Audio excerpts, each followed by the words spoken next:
I love how every time we hear about Mike Green, it's something positive and it's something that gets you even more excited to see him out there on the field. Obviously, from that Colts game, the way we saw him and how he just, I can't say dominated, but he was just looking good, man. He did his thing. It looked smooth, it looked effortless, and it looked like, oh yeah, we found the right guy for the job. Not only being a great pass rusher this year, but for years to come. But then, what we saw Jeff Zrebiec say that Mike Green was doing after practice, I said, this boy gonna be something serious for real. Now, before we get into it, make sure you subscribe to the channel, turn them notifications on, and leave a like on the video because it helps out the channel a ton. And in the comment section, let me know which rookie, whether offense or defense, you are the most excited to see this season.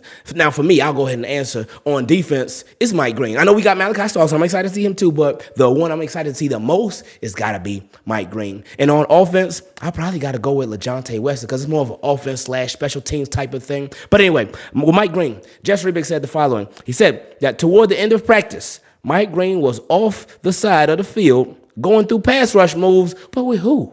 By himself? With a trainer? With one of the coaches? No. With former Raven Michael McCrary.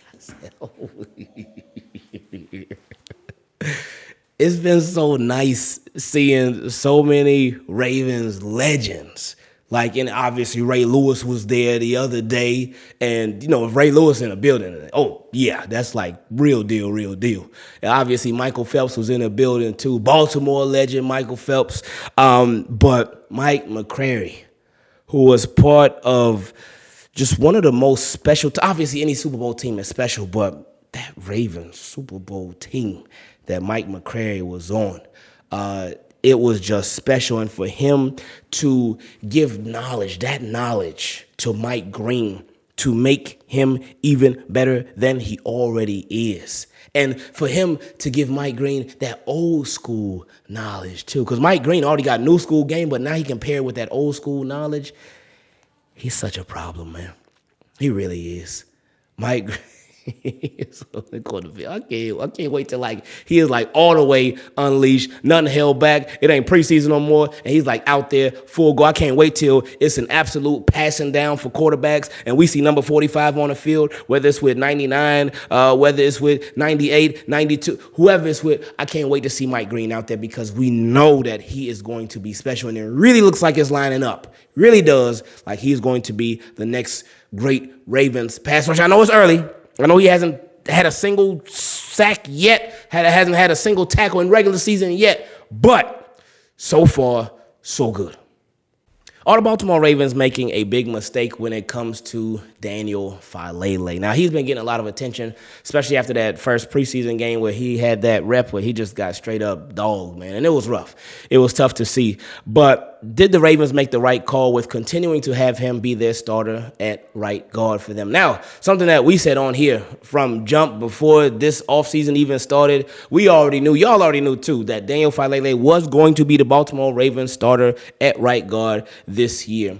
So there was not going to be any competition, and there wasn't any competition. And they've even said, hey, he's our best option there. And the Ravens already knew, yeah, our right side, it's already taken care of. Roger Rosengarten going to be the starter. Daniel Faalele. Then in the middle, Tyler Linderbaum. And left guard, we figured too is going to be Andrew Voorhees. I feel like it was kind of obvious. And then it ended up being Andrew Voorhees. And then, of course, Ronnie Stanley since they re-signed him. So the offensive line, they just wanted that continuity. And I think the Baltimore Ravens, what this situation with Daniel Faalele reminds me of, and let me know how y'all feel about Daniel Faalele in the comment section. Please do. But what his situation reminds me of is Brandon Stephens, to where there's been plenty of times where those players have shown a lot of promise. But I feel like the Baltimore Ravens, they're really banking on hope with those guys. They're banking on hope. The fans, they see stuff a whole lot different than the organization does. The organization sees somebody who is versatile. They were able to switch positions. They were somebody that the Baltimore Ravens brought in, and they were sort of a project, but a project that ended up turning into a starter. And they had some really good moments, but they also had some really, really bad moments. And fans are like, hey, get that person off the field. They need to come off the field. They need to be benched. But the coaches are like, no, this person brings us so much to the team. They bring us consistency, and they bring us versatility. versatility, and they can really turn into somebody special. But with Faalele, it just reminds me of 21, a lot, well, the old 21, Brandon Stevens, a whole lot. But how do y'all feel about Faalele? Do you think that he is the right man for the job? I mean, he's going to be the man for the job regardless. But how do you feel the Baltimore Ravens handled this situation? How do you think they handle the protection for Lamar Jackson? Do you think that he's going to continue to have to rely on just him being him, or the Baltimore Ravens should have upgraded that position? We reached my favorite part of the videos where we get to hear from y'all. If you want to send in your question, email me at teamkeepitclean@gmail.com, or you can go to patreon.com/Ingravenvids if you want to show a little extra support to the channel and become a Team Keep It Clean patron. First question came from my guy, Jake. He said, MVP in decline, the most valuable pity award. What's going on, Ingraven? I just wanted to say the MVP award is becoming the most valuable pity award because we all know Lamar Jackson should have won it 3 years in a row. So I'm wondering, he had better numbers this year. Is they going to give it to him, or do you think they're going to have a pity and give it to somebody like Josh Allen or Joe Burrow or somebody else because they don't want to see Lamar get any more of those awards? I honestly could see that happen, especially with Joe Burrow, because whenever you talk about the top QBs in the league, you talk about Pat Mahomes, you talk about Lamar Jackson, you talk about Josh Allen, you talk about Joe Burrow. So if Lamar crushes it this year as we fully expect him to, and Joe Burrow did too, but they don't make the play, I could see a scenario where they do something that I don't think they've ever done it before, but I'm not 100% sure, to where, say for instance, the Bengals, they don't make the playoffs again, but Joe Burrow has a real nice season. I could see them doing something, whether it's a co-MVP, something, because they just like, oh, Joe Burrow, we don't want you to be left behind too. Because, yeah, it should have been Lamar last year, like you already know. But anyway, continuing, he said, I'm just wondering, what is your opinion on that matter? And I just want to shout out you and the family. Hope everything is good, and I like the job that you're doing on the channel. I've been watching you ever since 2018. Oh, wow. And I never stopped watching even during the offseason. Thank you. Seriously, I appreciate that, man. Thank you. I said, I like your commentary that you give. It's very insightful, very knowledgeable, and like you said, this is a family. It is family. That's real right there. I appreciate that, man. He said, I'm a Baltimore hometown guy. I used to be a hometown Colts fan. Now you turned me into a hometown Ravens fan, and I like that. Keep up the good job. Sorry to make this seem so long, and thanks for reading my question. No. Thank you for even sending this, Jake. I appreciate this a lot. Next question came from my guy, JR. He said, what's up, my guy? I hope you and the family are doing well and keeping it clean. But to my question, who do you feel on the team is a much of an underrated player that doesn't get talked about enough? Justice Hill. I would say Justice Hill for sure. Anyway, he said, I would have to say Rasheen Ali. He doesn't get much snaps, but when he does, he turns on the Jets like a mini Keaton Mitchell. I feel like he will do good this preseason and might have a chance at the 4th running back spot, but let me know and enjoy your day and keep it clean. Appreciate that. Rasheen Ali, I can't call him underrated yet because last season, I don't feel like he really did too much. But he really didn't get much opportunity either. But I just don't feel like he did too much. But the chemistry wasn't there. I know he's dealing with injuries and stuff like that. So I can't call him underrated. But I would definitely say Justice Hill because I feel like he's underrated and underappreciated for everything that he brings to the Baltimore Ravens.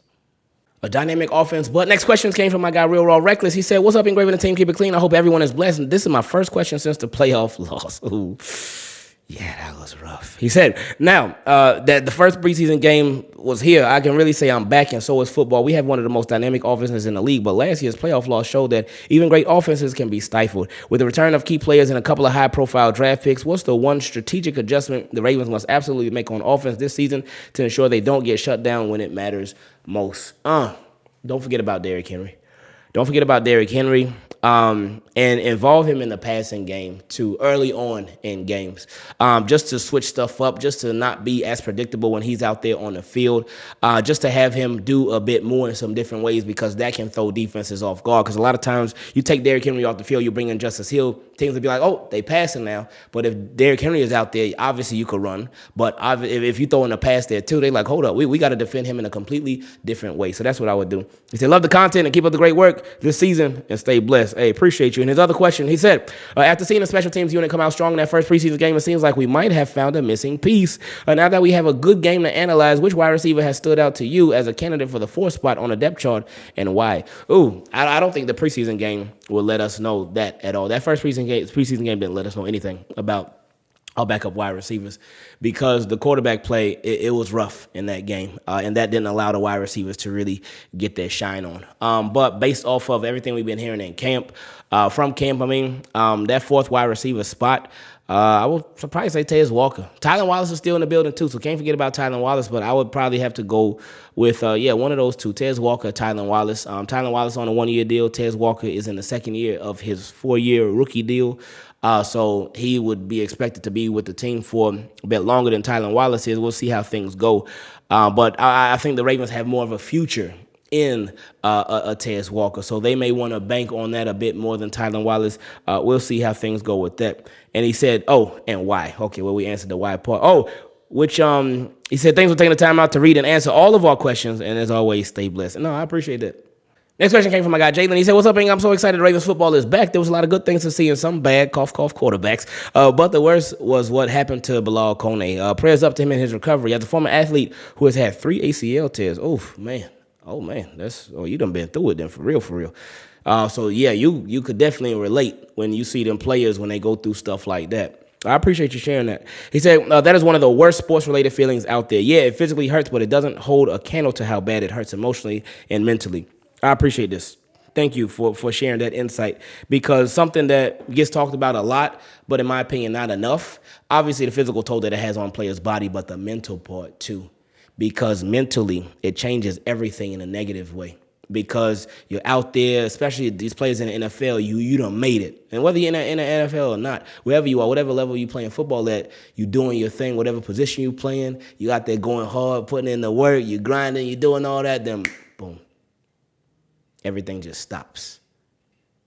It hurts, it's painful, but mentally, I'm sure it got to be just crush these people that go through stuff like that.